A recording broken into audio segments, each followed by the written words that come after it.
Priya has moved her investments 4 times in 6 years. Every single move followed the same pattern. Whatever had performed best over the past year got the new money.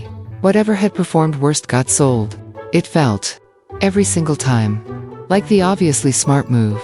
Buy the thing that's working. Leave the thing that isn't. Priya's actual 6-year return, after all that active attention, came in noticeably behind simply leaving the original investment alone and never touching it again. This is one of the most consistent, most well-documented patterns in individual investor behavior, and it has a specific psychological cause.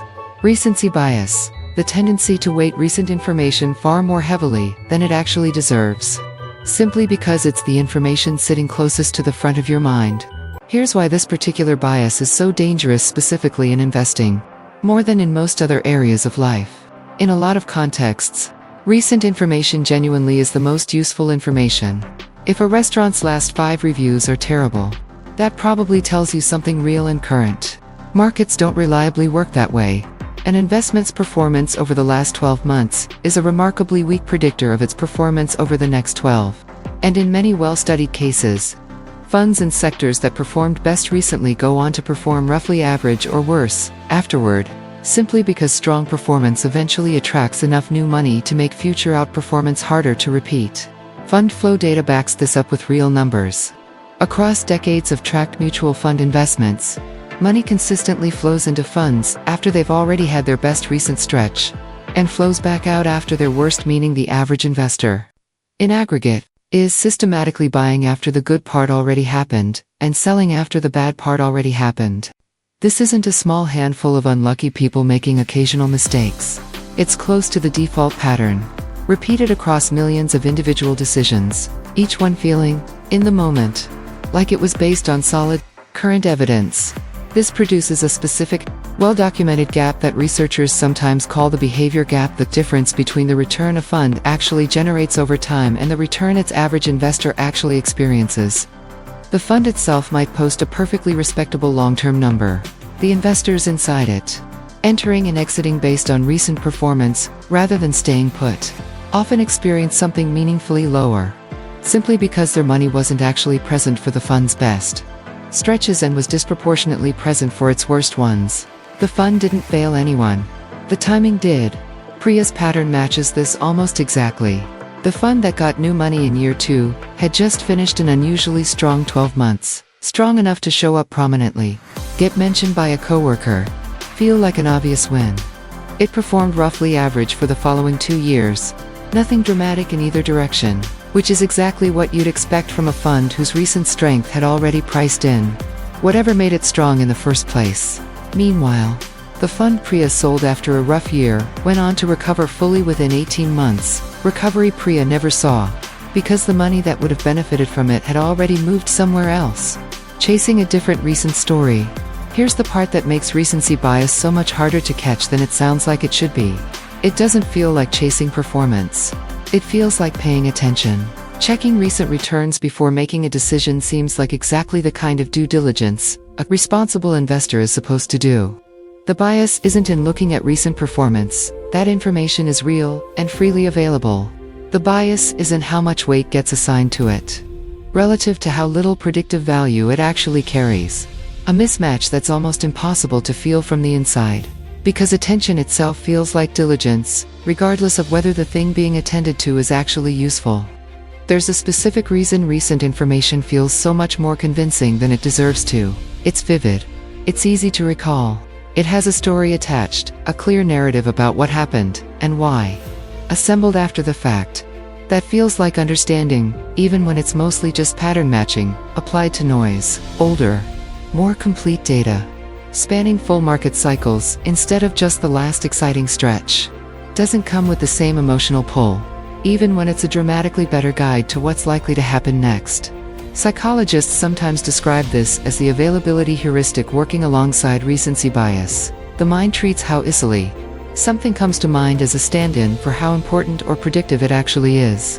A 12-month hot streak is effortless to recall and explain.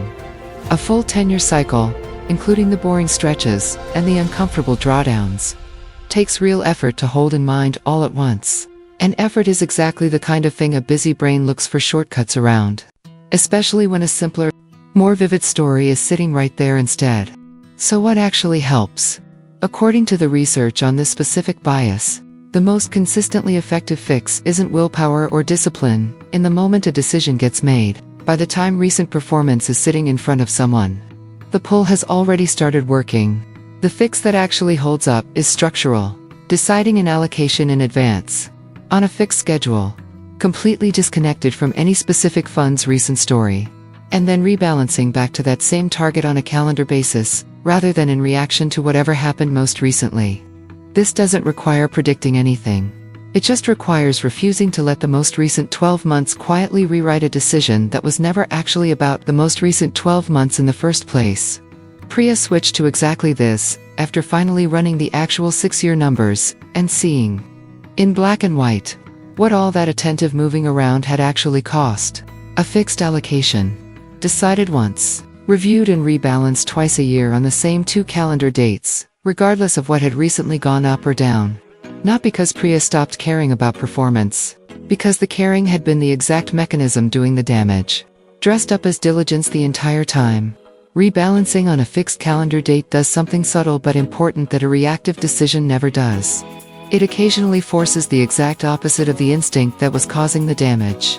On a scheduled rebalance date, whatever has recently gone up gets trimmed back to its target percentage, and whatever has recently gone down gets topped back up, selling recent winners and buying recent losers, mechanically, on purpose, which is precisely backwards from where recency bias would otherwise steer the decision.